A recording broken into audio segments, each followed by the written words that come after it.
Je décide de faire cette vidéo pour vous montrer comment résoudre ce genre d'exercice. Ok, la première question, ce type d'exercice, pardonnez. La première question est de démontrer que E est un sous-espace vectoriel. Voilà, on sait que E est un sous-espace vectoriel. E est un sous-espace vectoriel équivaut à quoi? E est non vide, voilà. E est non vide, etc., etc. pour tout lambda appartenant à K. Voilà. Et pour tout U appartenant à E, on a lambda U appartient à E. Et puis pour tout U, V appartenant à E, on a quoi? On a U plus V appartient à E. Voilà, ça là c'est un peu long. On peut utiliser cette méthode là, c'est long. On va utiliser une autre méthode qu'on appelle le vectre, c'est-à-dire la combinaison linéaire. Qu'est-ce qu'on va faire?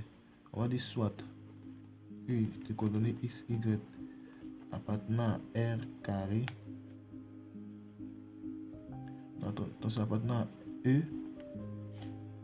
équivaut à quoi? Ça équivaut à X, Y appartient à E. Maintenant, je vais écrire l'un des coordonnées en fonction de l'autre. Ce que X, Y est égal à quoi? Je vais remplacer Y par sa valeur qui est 2X. Donc ça me fait quoi? X, 2X. Je peux essayer de factoriser X. Voilà. Qu'est-ce qu'on va mettre ici?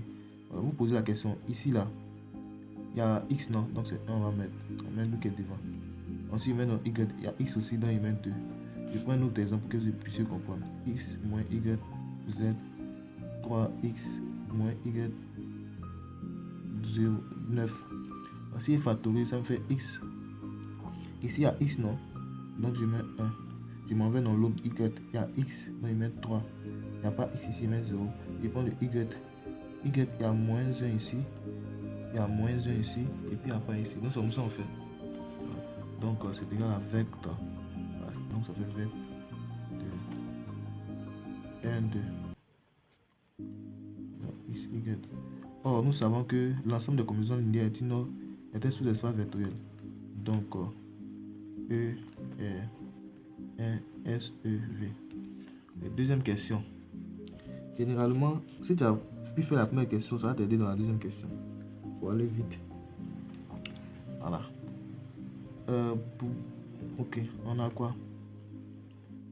On a X, Y égale à vecteur de 1, 2.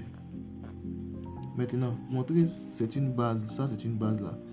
Montrer ça, c'est une base. Il faut montrer que c'est libre et puis génératrice. Voilà. Ensuite, si tu as fini de montrer ça, alors c'est une base. Voilà. Maintenant, nous remarquons que les deux là, nous remarquons qu'un vecteur là est toujours libre. Un vecteur est toujours libre. Est libre.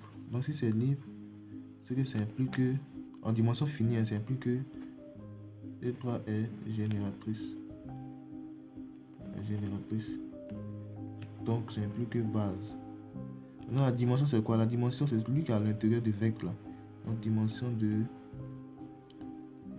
de E est égale à, comme c'est une seule coordonnée, donc ça fait 1. Tu as résolu l'exercice comme ça.